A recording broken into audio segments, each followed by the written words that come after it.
Hello and नमस्कार दोस्तों आज हम बहुत ही महत्वपूर्ण टॉपिक है जो उत्तराखंड सेवा आयोग का उसको यहाँ पे डिस्कस करने वाले हैं, जो कि है जनगणना।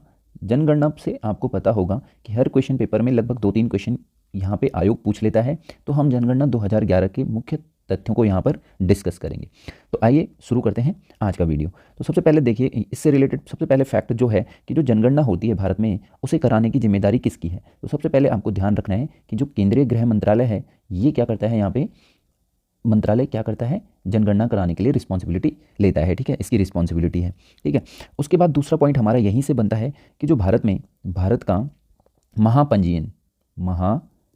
महापंजीयक, ये यहाँ पे क्या होते हैं, उच्चतम अधिकारी होते हैं, जो सबसे हाईएस्ट पोस्ट होते हैं, उच्चतम अधिकारी जो जनगणना कराने के लिए रिस्पॉन्सिबल है।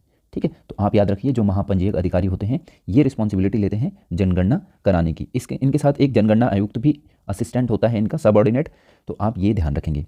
उसके बाद आ जाइए कि भारत में जनगणना की शुरुआत कब से हुई। भारत में जनगणना की शुरुआत कब से हुई, तो आपको पता होगा कि शुरुआत कब हो जाती है भारत में, 1872 से। तो 1872 में आपको पता होगा कि यहाँ पे लॉर्ड मेयो के काल से यहाँ पे शुरुआत हुई थी। ठीक है, तो लॉर्ड मेयो के काल से यहाँ पे शुरुआत हो गई थी किसकी, जनगणना की। दूसरा बिंदु आता है कि यहाँ पे नियमित जनगणना की अगर आपसे पूछ लिए, नियमित जनगणना अगर आपसे पूछ ली जाए तो ये कब से हुई है जनगणना, ये हुई है 1881 से। और यहाँ पे कौन था तब, लॉर्ड रिपिन था, लॉर्ड रिपिन।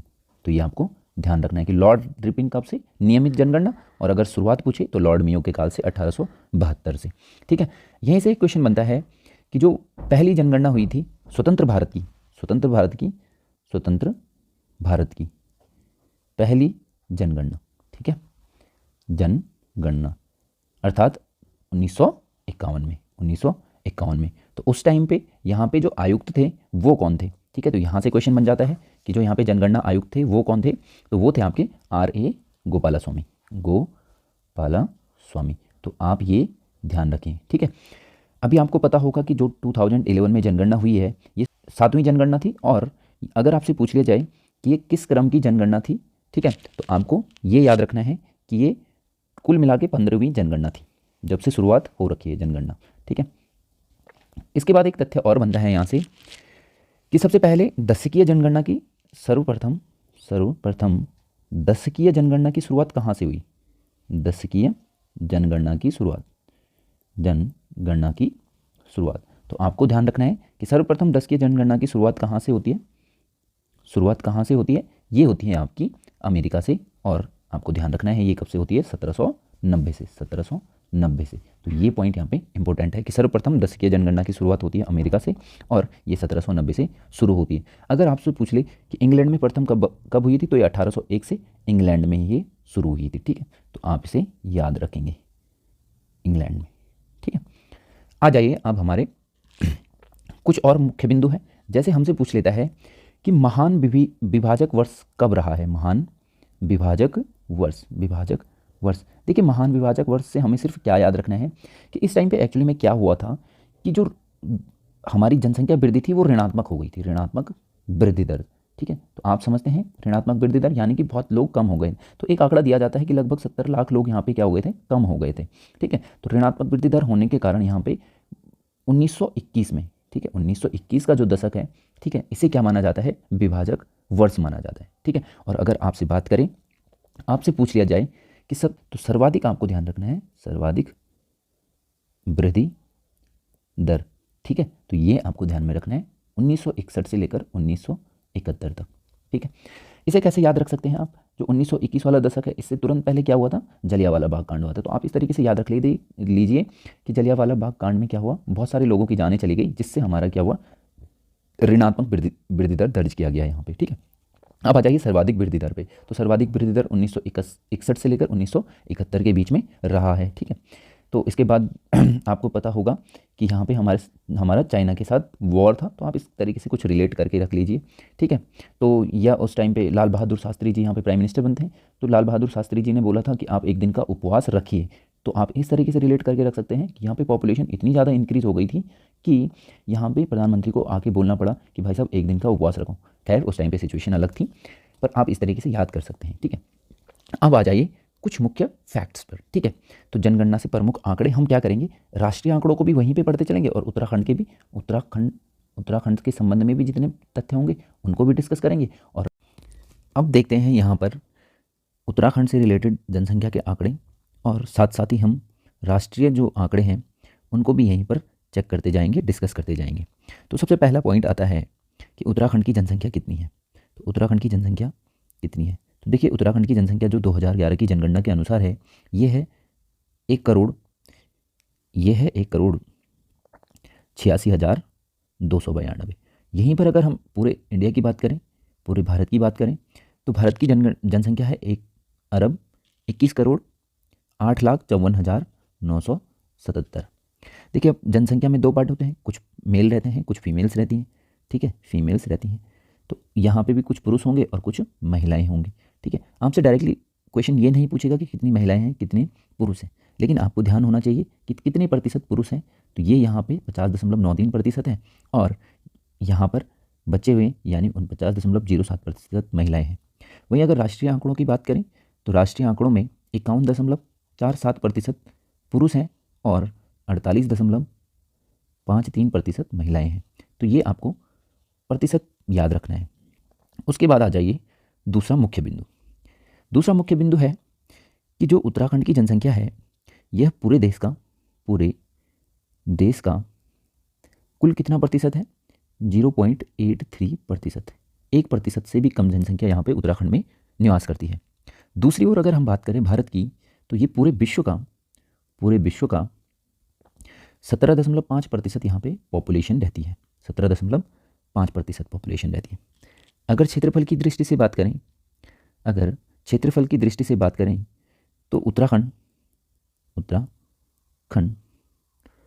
पूरे देश का 1.69% भूभाग घेरता है। ठीक है, तो ये आपको ध्यान रखना है। ठीक है, अब आ जाइए नेक्स्ट पॉइंट पर। अगर बात करें जनसंख्या की दृष्टि से उत्तराखंड का स्थान, उत्तराखंड का जनसंख्या की दृष्टि से स्थान, जनसंख्या की दृष्टि से पूरे देश में स्थान, याद रखना पूरे देश में कौन सा स्थान है, पूरे देश में स्थान। तो आपको पता होगा ये कौन से नंबर पे है, 20वें नंबर पे। कौन से नंबर पे है, 20वें नंबर पे। वहीं अगर इंडिया की बात करें तो इंडिया सेकंड लार्जेस्ट कंट्री है। ठीक है, पॉपुलेशन में, ओके, जनसंख्या में। उसके बाद आ जाइए अगला मुख्य बिंदु। अगला जो मुख्य बिंदु है हमारा है वो है कि सर्वाधिक जनसंख्या निवास किस जिले में करती है। ठीक है, तो सर्वाधिक जनसंख्या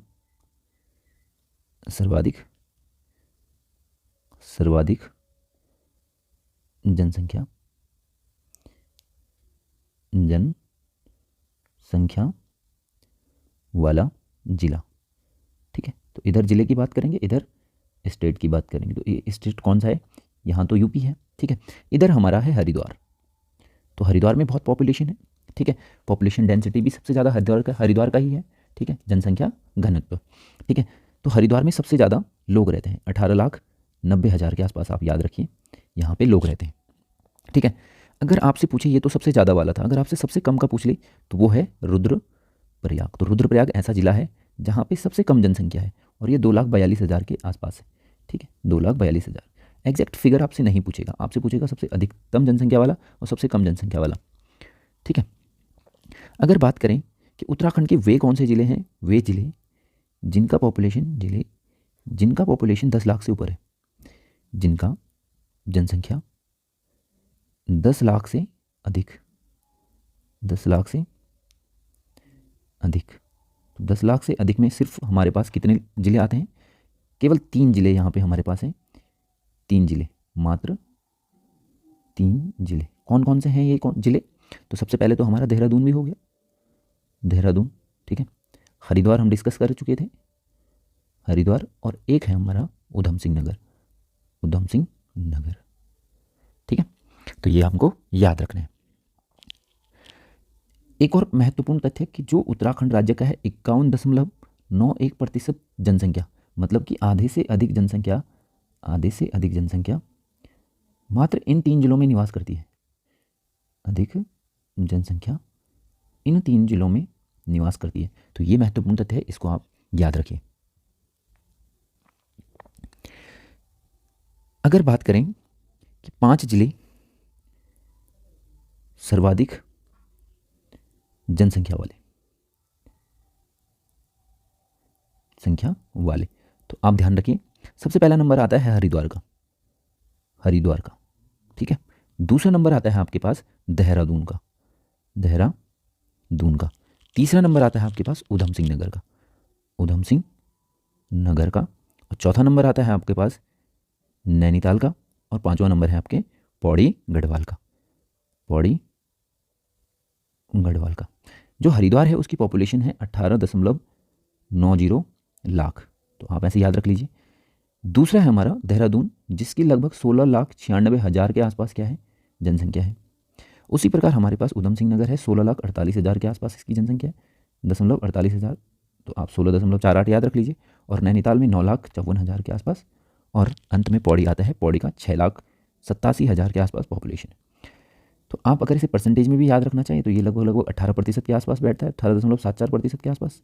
वहीं पर जो देहरादून है ये हमारा बैठता है, एक बार मैं इसे दोबारा लिख लेता हूँ, जो हमारा हरिद्वार है वहाँ पे पॉपुलेशन बैठता है 18.74% के आसपास, ठीक है। दूसरी ओर देहरादून की अगर बात करें तो ये 16.82% पॉपुलेशन लेके बैठा हुआ है, ठीक है। और 16.35% है हमारा नैनीताल का, उधम सिंह नगर का, और उसके बाद आता है नैनीताल 9.46% के साथ, ठीक है। अंत में 5वें नंबर पर पौड़ी गढ़वाल है 6.81% के साथ, ठीक है। तो आपको बस जिलों के नाम याद होने चाहिए कि घटते हुए क्रम में कौन से टॉप 5 जिले हैं जहाँ पे सबसे ज़्यादा पॉपुलेशन है। दूसरी ओर अगर हम बात करें सबसे कम पॉपुलेशन की, सबसे कम जनसंख्या, तो सबसे कम जनसंख्या अभी जैसे कि हमने डिस्कस किया कि रुद्रप्रयाग पहले नंबर पे है, रुद्रप्रयाग जहाँ पे सबसे कम जनसंख्या है, और ये 2,42,000 के आसपास है, ठीक है। और ये पूरी जनसंख्या का 2.40% है। दूसरा नंबर आता है हमारा चंपावत का। तो चंपावत आपको पता होगा सबसे छोटा एरिया वाइज डिस्ट्रिक्ट है हमारा, तो ये 2,59,000 यहाँ पे पॉपुलेशन है, 2.57% यहाँ पे पॉपुलेशन का परसेंटेज है।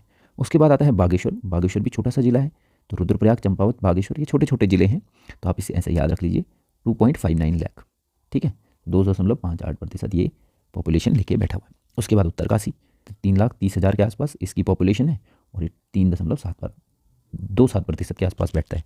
उसके बाद आता है हमारा चमोली, तो चमोली है हमारा 3.91 और 3.88% ये परसेंटेज लेके बैठा हुआ है, ठीक है।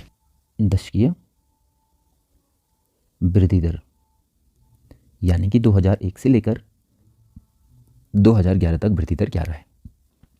तो इसमें आप याद रखिए कि जो उत्तराखंड था, उत्तराखंड में दशकीय वृद्धि दर था ये 18.81% रहा, 18.81%। वहीं दूसरी तरफ इंडिया में वृद्धि दर 17.70% रहा, 17.70% रहा, यानी तो हम पूरे इंडिया से थोड़ा सा आगे हैं। अगर वृद्धि दर में बात करें कि कौन सा स्थान है दशकीय वृद्धि दर में स्थान है, तो ये 18वां स्थान। देखिए आपको क्या याद रखना है, 18.18, ठीक है। तो 18 और फिर 81, और यहाँ 18वां ही स्थान है, तो दशकीय वृद्धि दर 18.81% और स्थान भी 18वां, तो 18 दोनों याद रख लीजिए। उसके बाद आ जाइए कि सर्वाधिक दशकीय वृद्धि वाला जिला, दशकीय वृद्धि वाला जिला, तो आपको क्या ध्यान रखना है, अगर सर्वाधिक पूछे तो 33.45% जनसंख्या वृद्धि के साथ उधम सिंह नगर टॉप पर है। उधम सिंह नगर क्या है, टॉप पर है। दूसरे नंबर पे आता है आपका 32.33% वृद्धि के साथ देहरादून सेकंड नंबर, आप याद रखना, फर्स्ट उधम सिंह नगर। उसके बाद वृद्धि दर की अगर बात करें तो तीसरे नंबर पे आता है हमारा हरिद्वार, और हरिद्वार का वृद्धि दर 30.63% है, और ये कौन से नंबर पे है, तीसरे नंबर पे, थर्ड नंबर पे। तो आप इसे याद रखिए, दशकीय वृद्धि दर। ओके, यहाँ से एक और क्वेश्चन बनता है कि ऋणात्मक दशकीय वृद्धि दर वाले जिले, दशकीय वृद्धि दर वाले जिले। ऋणात्मक वृद्धि दर का मतलब होता है कि वहाँ की पॉपुलेशन घटी है। तो देखो आपको एक चीज़ बताता हूँ मैं, एक है हमारा पौड़ी गढ़वाल और एक है हमारा अल्मोड़ा। तो जो पौड़ी गढ़वाल है यहाँ से और अल्मोड़ा से मैक्सिमम माइग्रेशन हुआ है, पलायन हुआ है। तो पौड़ी का है -1.41 और अल्मोड़ा का है -1.28%। ठीक है, तो आप इसे ध्यान रखिए, आप इसे ध्यान रखेंगे। अब आ जाइए नेक्स्ट पॉइंट की ओर, जो कि है हमारा पॉपुलेशन डेंसिटी, यानी जनसंख्या घनत्व। ठीक है, पॉपुलेशन डेंसिटी बोलते हैं इसे ना। ओके, आ जाइए। देखिए पॉपुलेशन डेंसिटी क्या होता है कि एक वर्ग किलोमीटर, इधर भी 1 किलोमीटर, इधर भी 1 किलोमीटर, इधर भी 1 किलोमीटर, 1 किलोमीटर, तो इस एरिया में जितने भी लोग रह रहे हैं, ठीक है, तो उनकी जो एवरेज पॉपुलेशन निकालेंगे हम, तो उसे क्या कहते हैं, पॉपुलेशन डेंसिटी कहते हैं। ठीक है, तो अगर बात करें उत्तराखंड की, तो उत्तराखंड का पॉपुलेशन डेंसिटी कितना है, 189। कब, 2011 में। अगर 2001 की बात करें, 2001 की बात करें तो ये 159 था। ये क्वेश्चन पूछ सकता है कि कितने का इंक्रीमेंट हुआ है, तो ये हुआ है 30 का इंक्रीमेंट, 30 लोग यहाँ पे बढ़े। ठीक है, अगर राष्ट्रीय स्तर पर बात करें, ऑल इंडिया का अभी जो राष्ट्रीय चल रहा है जनसंख्या घनत्व, पॉपुलेशन डेंसिटी, वो 382 लोग प्रति वर्ग किलोमीटर। ठीक है, अब आ जाइए कि पॉपुलेशन डेंसिटी में यानी जनसंख्या घनत्व में, टॉप 3 डिस्ट्रिक्ट कौन से हमारे, ठीक है, जिले। तो टॉप 3 जो डिस्ट्रिक्ट है हमारे पास, वो है पहला हरिद्वार, ठीक है, दूसरा है हमारा उधम सिंह नगर, और तीसरा है हमारा देहरादून। ठीक है, आपको इनका पॉपुलेशन डेंसिटी पूछा जा सकता है। ठीक है, तो 801 लोग, बहुत ज़्यादा पॉपुलेशन डेंसिटी है। 801 मतलब वहाँ पे आप जाओगे तो बहुत सारे लोग आपको एक ही वर्ग किलोमीटर के अंदर में दिखाई देंगे। तो हरिद्वार में तो पॉपुलेशन डेंसिटी बहुत ज़्यादा है। उधम सिंह नगर में है 649 और इससे ठीक 100 कम यानी 549 कहाँ है, देहरादून में है। तो 649 उधम सिंह नगर और देहरादून में 549। ठीक है, तो आप इसे याद रख लीजिए। और टोटल हमने डिस्कस कर ही लिया है, कितना है टोटल उत्तराखंड का, वो है 189। अब आता है सबसे कम 3 जिले जिनका जनसंख्या घनत्व सबसे कम है। तो सबसे कम 3 जिले कौन कौन से हैं? सबसे कम सबसे पहले आता है उत्तरकाशी। कौन सा? उत्तरकाशी। उत्तरकाशी में जनसंख्या घनत्व कम होने का सबसे बड़ा रीज़न है कि एरिया वाइज उत्तरकाशी बहुत बड़ा है। ठीक है, तो यहाँ पे है आपका 41 लोग पॉपुलेशन डेंसिटी। ठीक है, तो 41 लोग 1 वर्ग किलोमीटर में रह रहे हैं। दूसरे नंबर पे आता है अगेन आपका चमोली। तो देखिए चमोली भी क्या है, एरिया वाइज बहुत बड़ा है, तो चमोली में है 49। और तीसरा आता है आपका पिथौरागढ़ और पिथौरागढ़ भी आपका एरिया वाइज बहुत बड़ा है। अब आ जाइए पिथौरागढ़। तो पिथौरागढ़ में देखिए आप क्या रखेंगे याद, पिथौरागढ़ का पॉपुलेशन डेंसिटी 68।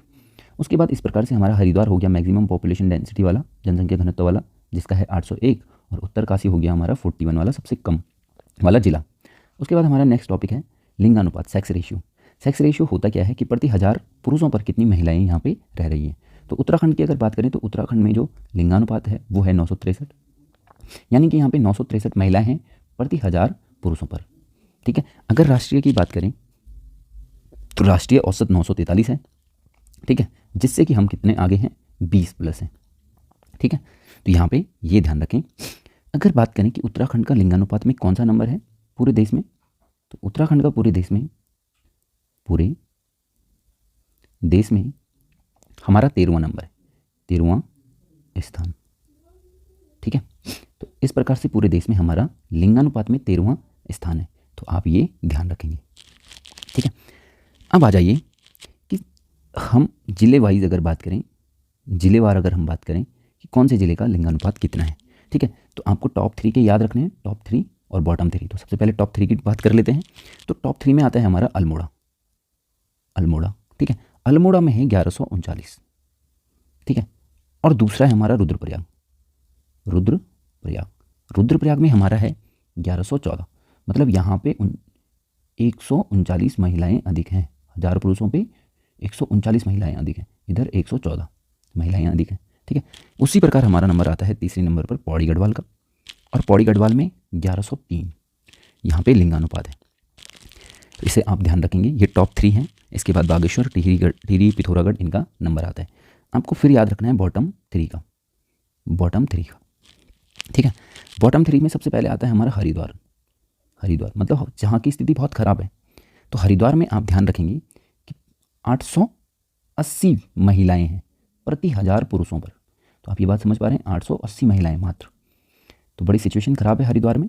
दूसरा हमारा है देहरादून, देहरादून, ठीक है। देहरादून में 902 महिलाएं हैं, ठीक है, सेक्स रेशियो 902।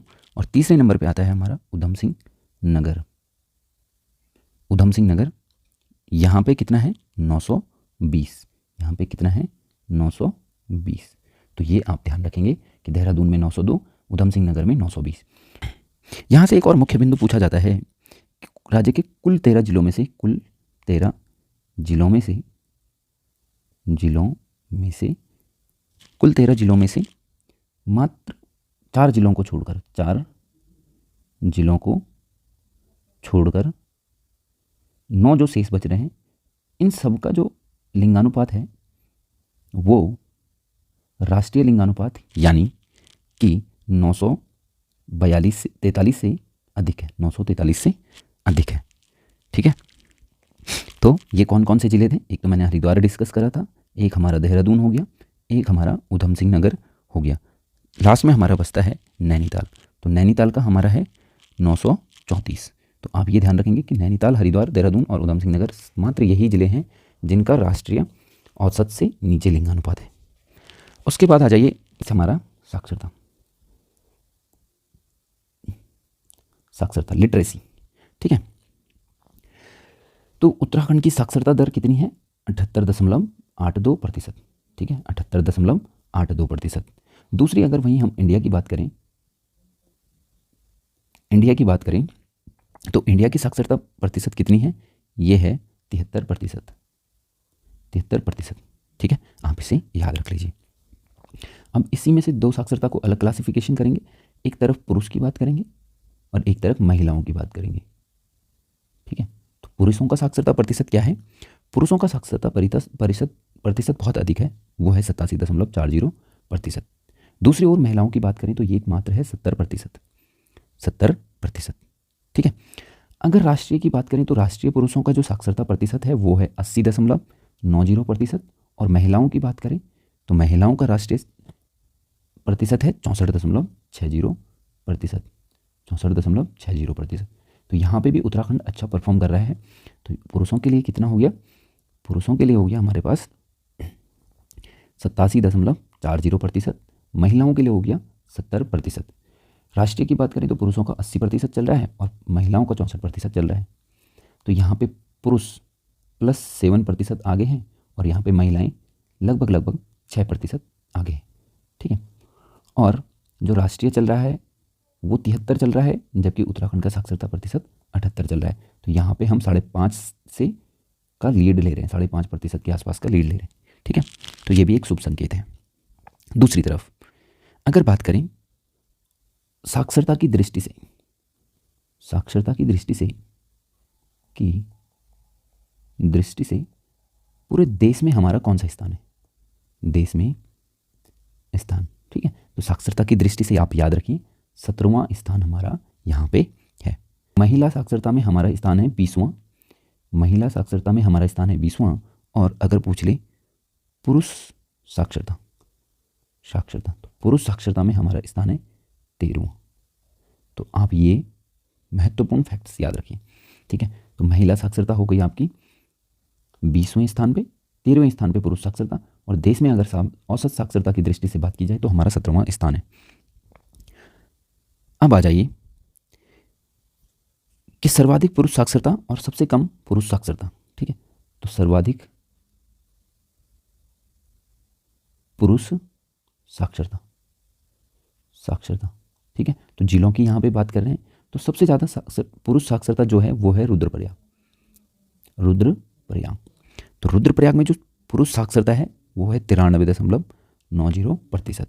वहीं दूसरी तरफ सबसे कम की बात अगर हम करें, सबसे कम पुरुष साक्षरता, सबसे कम पुरुष साक्षरता, तो सबसे कम पुरुष साक्षरता हमारी कहाँ पे है? तो ये हरिद्वार है, ठीक है। और हरिद्वार में पुरुष साक्षरता कितनी है? 81.04%। ये आप ध्यान रखिए। अब आ जाइए कि महिला साक्षरता में सबसे ज़्यादा किसका नंबर है?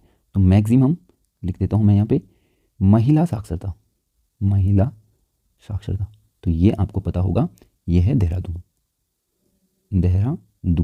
और यहाँ पे जो महिलाओं का साक्षरता प्रतिशत है वो है 78.54%। 78.54%।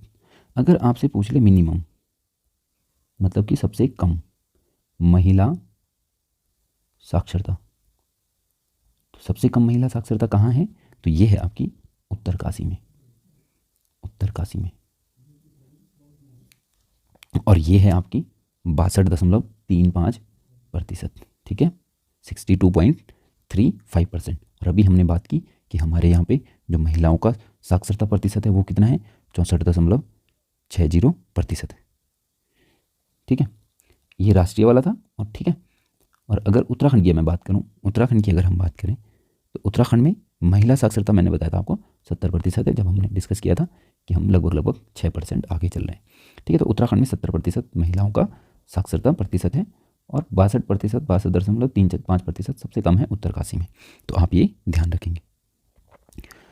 उसके बाद आ जाइए कि नगरीय साक्षरता और ग्रामीण साक्षरता, ये क्वेश्चन बन सकता है यहाँ से, ठीक है। तो आप ध्यान रखेंगे कि जो ग्रामीण साक्षरता है ये क्या होगी? नगरीय से तो कम होगी, तो ये है 76.31%, क्योंकि गाँव में स्कूल दूर दूर होते हैं। और जो नगरीय साक्षरता है ये है आपका 84.45%। तो आप इसे ध्यान रखेंगे। देखिए उत्तराखंड में क्या है, कुछ लोग तो हैं ग्रामीण क्षेत्रों में, और कुछ लोग हैं मैदानी या नगरीय क्षेत्र बोले इन्हें, नगरीय क्षेत्रों में, ठीक है। तो जो ग्रामीण पॉपुलेशन वो है 69.77%, 69.77%, और शेष 30.23% नगरों में निवास करती है पॉपुलेशन, ठीक है। तो आप ये ध्यान रखेंगे, ठीक है। अगर आपसे पूछ लिया जाए कि 2001 से लेकर 2011 तक के 10 सालों में नगरीकरण में कितने प्रतिशत का इजाफा हुआ, कितने प्रतिशत का इंक्रीमेंट हुआ, तो आप याद रखेंगे 4.56% यहाँ पे वृद्धि देखने को मिली, ठीक है, वृद्धि देखने को मिली। अगर हम बात करें राष्ट्रीय स्तर पर नगरीकरण की, तो राष्ट्रीय स्तर पर 31.2% नगरीकरण है, ठीक है। और आपको ये बात याद रखनी है कि उत्तराखंड का स्थान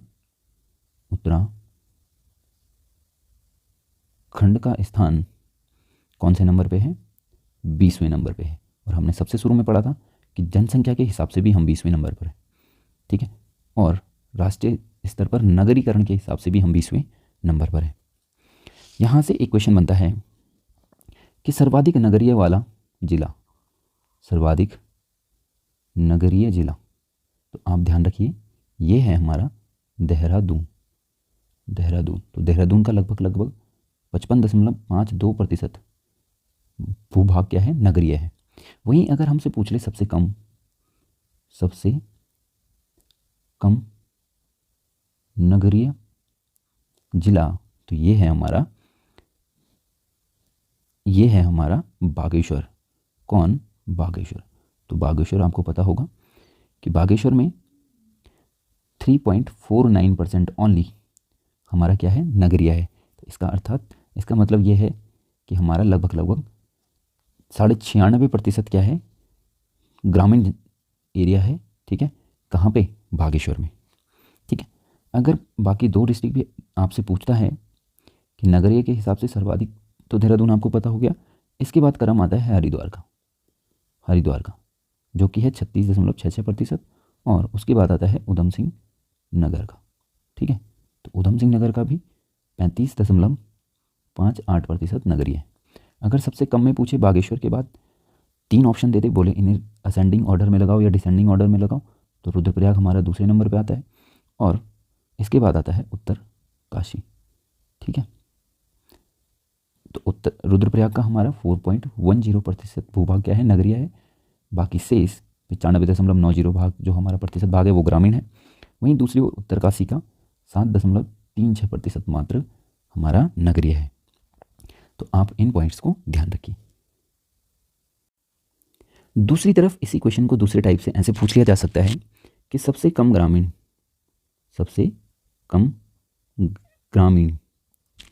जनसंख्या प्रतिशत किनका है। ठीक है, जनसंख्या प्रतिशत, तो आपको याद रखना है जिनका सबसे अधिक क्या होगा, नगरीय होगा। नगरीय प्रतिशत जिनका सर्वाधिक होगा, उनका ग्रामीण क्या होगा, उनका ग्रामीण क्या होगा, उनका ग्रामीण सबसे कम होगा। अर्थात जैसे हमने देहरादून डिस्कस किया था, तो देहरादून का 55% के आसपास हमने डिस्कस किया था, तो देहरादून का 44.48% ग्रामीण है शेष। ठीक है, तो ये सबसे कम है। उसके बाद नैनीताल, ठीक है, तो नैनीताल का 61.06% है, और उसके बाद हरिद्वार का 63.64% है, और उधम सिंह नगर का हमारा 64.42% है। तो ये बातें आपको ध्यान रखनी है। बेसिक सी बातें आती हैं, जैसे पूछ लेता है कि किस ज़िले में सबसे कम प्रतिशत शिक्षित हैं। ठीक है, वैसे ही आपसे पूछ ले कि सबसे ज़्यादा जनसंख्या घनत्व कहाँ है, हरिद्वार में है, कितना है, 801 है। सबसे कम कहाँ है, उत्तरकाशी में है, कितना है, 41 है। ठीक है, तो ऐसे क्वेश्चन पूछ सकता है कि सर्वाधिक नगरीकृत जिला कौन सा है, तो आपको पता है देहरादून है। सबसे कम नगरीकृत कौन सा है, तो आपको पता है रुद्रप्रयाग है। तो ये सारे क्वेश्चन ऐसे बेसिक से क्वेश्चन बनते हैं, लेकिन क्वेश्चन 100% यहाँ से बनते हैं।